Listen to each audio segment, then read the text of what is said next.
never be afraid of sending more emails, because at the end of the day, people are consuming content every day. With all the attention that's going on right now, you have to be part of that attention and grabbing people's attention every now and then.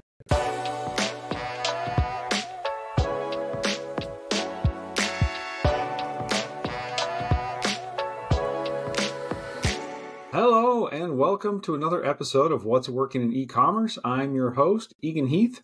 We're at Asymmetric Marketing. You can find us at asymmetric.pro, asymmetric.pro, to see some of our results and what we've done with clients.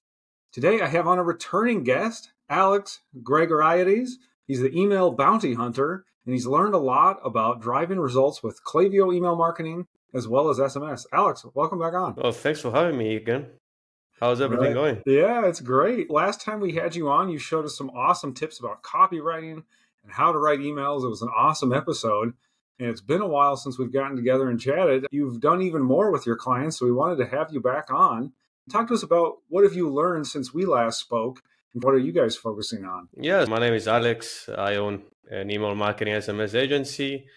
We work with the top Shopify stores at the moment, driving great results for them. And yeah, and since we last had a chat, it's been a blast, driving more results for these clients. So really happy for that. And yeah, tons of new experience now that I'm eager to share. So let's do it. All right. I love it. What's something that you've implemented maybe during this case study or in the last year that we didn't have a chance to talk about then or you didn't know about then? I wonder if you could share a bit about your journey and what's really been working in the last year. Yeah, sure. What I've noticed is that many stores are probably having deliverability issues. I don't know if you noticed, obviously Klaviyo did a great job to inform everyone about the new changes about Google and Yahoo, making those new changes and implementing new policies. So we had to make a lot of changes with our brands that we were working with. That's number one. And of course, just to talk to that, Alex, that's for email deliverability to people who have Yahoo and Gmail emails. We had to go in and set some DNS records for this sort of DMARC authorization to show that we were authorized to send emails on the behalf of the brand. Is that a fair summary? Yeah, exactly. And they basically did this to, let's say, eliminate some of the scammers that are out there. Obviously, every industry or every marketing channel has those kind of people. So Google, Yahoo were making these changes to somehow attack that. So they wanted each and every sender to be sending from a dedicated domain and not use the public ones, which is easier to access by these scammers. Yeah, as you said, we had to create some new DNS records for each store. Yeah, that's great. And then you guys have gotten into the SMS side as well. We were chatting beforehand. I said, what are your tools of the trade there? It sounds like Klaviyo has been pretty good for you guys on SMS, using some others too. I wonder if you can talk about that channel. Yeah, sure. Klaviyo is quite solid when it comes to SMS. Again, it doesn't depend on the channel itself, but how much you implement and how you attack it. In our case, we were implementing SMS inside the flows for our clients and also sending some SMS campaigns. And we usually do that inside Klaviyo and using Attentive, whichever is handy for the store, which we're quite flexible in that case. Anything that you have to do differently when you're thinking SMS, you probably can't send as often as you can with email. I wonder if you could talk about how you approach that, and are you setting up flows or automations? How do you approach SMS as opposed to email? Yeah, SMS, people are on their phones every day. With SMS, you probably get a lot more clicks, but you don't get as many conversions as you do with email. Probably as well because you just have at your disposal a few maybe sentences to try to make that connection with the reader. But yeah, it's also like SMS is quite pricey as well. We see that email is king, it does its job, but SMS does push someone over the fence, let's say. Maybe if you're sending them a last reminder about the sale, or anything you have that's really important for someone to read in this case. And of course, we like to implement SMS as well in the welcome flow. So we do a mixture of that just to get basically educate the subscriber to start thinking that they should expect both email and SMS messages from the store. Yeah. And how do you handle opt-ins? Do you have an opt-in tool you really like with Shopify? Do you use the Klaviyo one? And is it a two-step where someone can opt in with their email and then they say, hey, do you want to something extra and you put in your phone number. Talk to us a bit about that opt-in moment to capture the phone number and opt in for SMS text messaging. Yeah, it's a good question. We typically create our own pop-up forms inside Klaviyo that can be installed on Shopify. And we usually, depending on how large the list is, and if you want to grow the SMS list as well, if the client wants us to do that, we will have a two-step pop-up form at the beginning requiring their email and then their phone number. But again, it depends a lot of stuff on the client. If they're already happy with their SMS and don't want to grow the list any further, that's fine. But usually we do a two-step form, which does have sometimes its disadvantages because the conversion rate drops when you're implementing a two-step pop-up form. You lose quite a handful of people. So in some cases, you might have to be a little bit mindful about the strategy.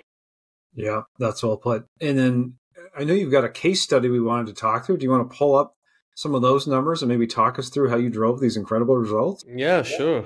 So for this particular store, they came to us a little bit like right before the huge month, which is November for e-com stores, where we have Black Friday, Cyber Monday, and they were struggling with the revenue.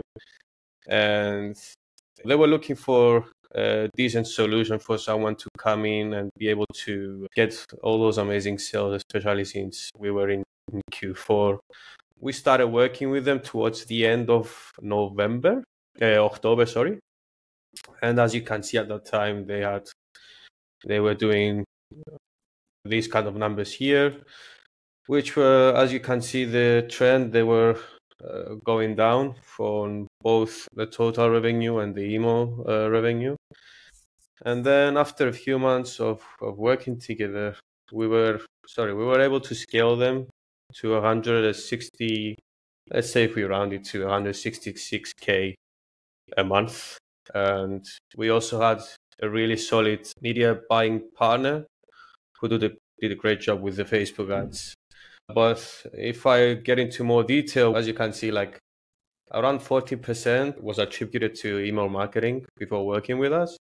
And after a few months, it was about 37%. That's quite a jump. So what we did for these people, since they were already like scaling really hard and driving paid media, we basically set up some flows. So we set up our opt-in flow to grow the list. And then we had a really good welcome flow to basically what we do really in the welcome flow. And we do think that we make the brand stand out from everybody else is we tend to introduce the brand, tell a little bit about the story, maybe make it a little more personal. If the owner is open to giving away a little bit of what their background story, because that makes it a little bit more personal. And it's always about human to human connections. The subscriber reading that can immediately say that this is a brand that I want to be affiliated with. And yeah, we tell a little bit about what makes this brand stand out from everybody else. Add a little bit of social proof testimonials to see that other people are enjoying the products that this store has. And then that's how we drive more sales. We tend to use like about 10 flows, more or less, 8 to 10 flows. Anything from the welcome flow to new customer, second time customer, VIP customer, abandoned cart, browser abandonment. Even we have a flow that it triggers after, let's say, the product is about to get shipped. So we get a few more upsells from there. Is there anything that I'm missing? Birthday flow. So if someone has a birthday, we'll give them a nice gift or a discount on the product. Do you get their birthday on the initial opt-in, or do you follow up and add that data later once they're on the list? Yeah, we follow up later. So we create a second form where they can put up their date of birth, and yeah, we collect that data and we trigger that inside Klaviyo.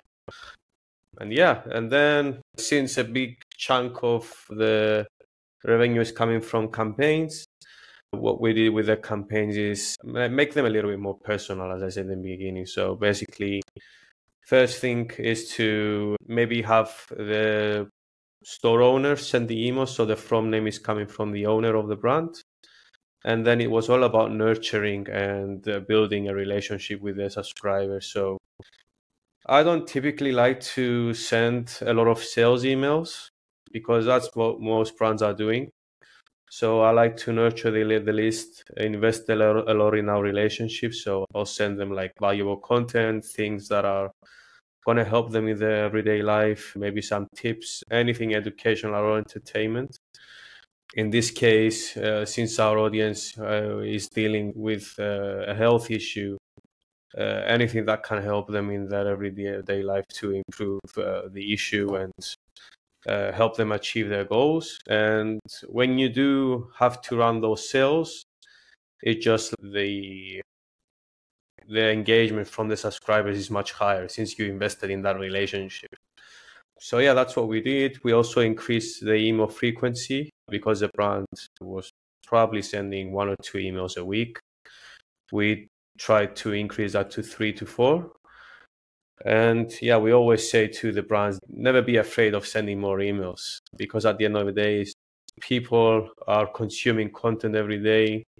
With all the attention that's going on right now, you have to be part of that attention and grabbing people's attention every now and then. And yeah, if you send valuable content and things that people want to read, it gets the subscribers' attention and they want to be part of the brand.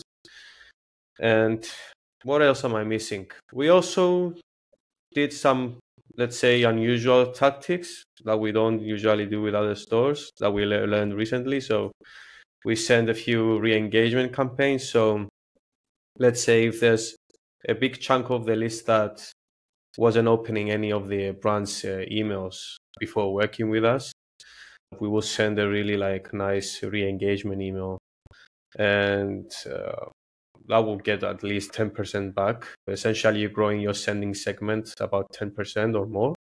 That's nice. What do you say in that win back sort of email?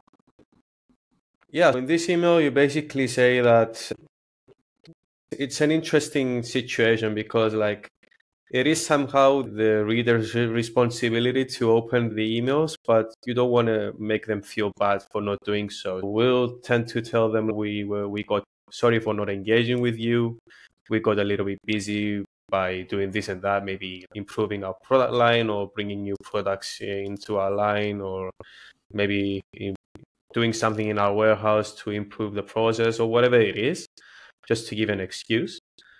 And then we would maybe give them a free gift, whatever the brand has at its disposal, maybe a free ebook or something, or maybe a really nice discount on the products if you want to be aggressive and drive more sales as well. And yeah, people love that, and they come back and just keep opening the emails, and essentially you're growing the list for free because as you may know, with all the ad costs going on right now through the roof, this is a nice way to grow the list. And the subscribers that you thought that they will never open the emails again and you lost them, you get them back. So it's a nice way to do it. Yeah, I like how you think about that win back of this is a way to build your list again for free, at least the people who open. So that's a great way to think of it. Anything else you want to share on screen here, Alex? Yeah, sure. This is a kind of content we send that is all about values. Basically, in this case, we'll tell a little bit about the brand and the product, and we just give them ways that they can better use the product in their lives. In the morning, in lunches, snacks, dinners, whatever it is. And then instead of here's our product and buy it, we'll just basically shoot them over to our blog page. And as soon as they're on that page, they just basically go ahead and then grab more products as well, or even consume more content that we have on the store. Some other campaigns. Can I comment on that one, Alex? That was quite interesting. Oh yeah, sure, go ahead. So at the top it says, if we can read that again, turn every meal into a protein-packed feast. So it's got a nice picture of kind of a bowl of healthy food. And then just a couple short sentences there, the bucket brigade. Then we see the product. And then you've got morning boosters, lunch wonders, snack time heroes. There's pictures of healthy looking meals, a little paragraph about each. What strikes me here is there's not a ton of call to action buttons. And like you said, when you do have a call to action at the bottom, it's literally just read more articles. You're not even sending them to product pages. Does this kind of email convert into sales, or this is really the win back just to make sure they're opening the emails and clicking? No, this email is just all about value. So we want to build our relationship with the reader. So one way we try to make the brand stand out is we're not pushing for the sale. So we're just going to give as much as possible to the reader.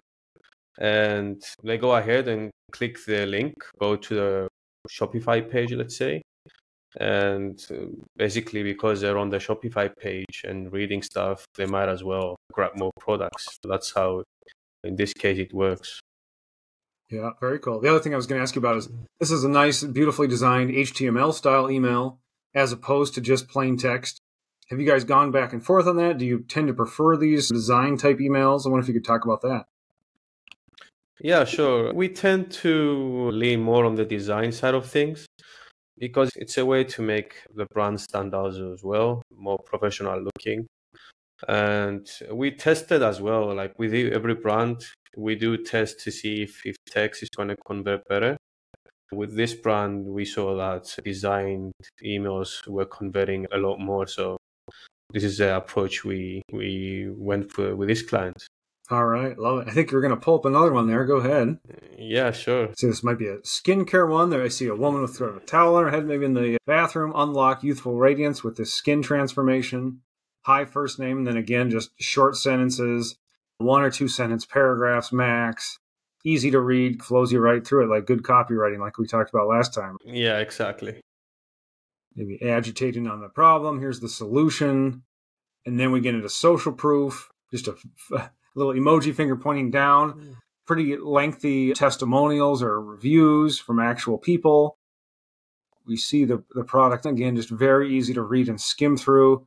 I'm intrigued also, it looks like you have center alignment too. And then grab your Gene Pro collagen here. Let your skin thank you later. Hey, that's a good one. Cool. Yeah. This is what we call in the copywriting formula way, it's a problem, agitate, solution kind of email. Yeah. As you said, yeah. Yeah. And let's start with the problem. Here's the solution. And then, like you said, problem, agitate, solution. And then you've even got the social proof of, hey, and other customers have liked it too. It's this is the solution, and here's the proof of it, right? Yeah, exactly. Love it. Very cool. Any other ones you wanted to show us, Alex, or anything else you wanted to talk through on this? Yeah, as you said, like copywriting does play a big role when it comes to the emails. So having easier to read emails, especially on mobile, since a lot of people are using their mobile phones lately, it's always going to be a nice way to get more conversions. And especially if everything is congruent with what the store has on its product page, it's going to work really nicely to get more sales. Really match that branding, that design, the whole experience, huh? Yeah, exactly. We've audited a lot of stores, and we usually see that the branding isn't congruent when it comes to emails, and comparing that to the Shopify store. And that's how sometimes you lose a subscriber. The more congruent you are, and especially with your wording, like you have to be using the same words that you have in the email as well on the Shopify store. That's where you get the most conversions. It's really that. It's the design, but it's also the tone and everything with the brand voice, huh? Exactly. Yeah, exactly. Love it. All right. Any other ones you wanted to share, Alex? Otherwise, you don't have to keep sharing screen there, but I always want to give you the opportunity. I think that's all for now. I wanted to share, especially the ones that stand out and not the usual, like here's a flash sale or whatever we do with. That's more or less the same with other brands, but yeah, that's the kind of approach we tend to use with our emails, and that's how we see how we get the most results for clients. Yeah, and we saw those results earlier on screen. Incredible in terms of what that client was doing for sales, and then also, like you said, the attributed sales to email and SMS. It's awesome what you guys are doing there. Who's a good person to reach out to you, Alex, and where can they find you? Yeah, anyone can reach out to me who's listening to this episode. And if you have any questions or you want to just reach out for networking, happy to do. I'm always eager to meet new people and make connections. But yeah, if you're also a Shopify store and you're looking to up your level and get to the next step of scaling, we're always open to have to make a connection and get to know you. So yeah, anyone, even agencies or whatever, whoever else is listening to this podcast, always making new partners. As you saw on this case study, we were partnering up with another media buying partner to help him and help us. So it's a win for everyone, and also most importantly, help the store. Yeah, and if you want to reach out, feel free to reach out on LinkedIn or on Facebook. My email also is alex@emailbountyhunter.com, and I'll be happy to get in touch with you and learn more about what you do. All right, Alex at emailbountyhunter.com. Thanks for coming back on and sharing what's working in e-commerce. Absolutely. It's been a pleasure, and hopefully everything I showed you is valuable and helpful. Absolutely. Thanks so much, Alex. Of course.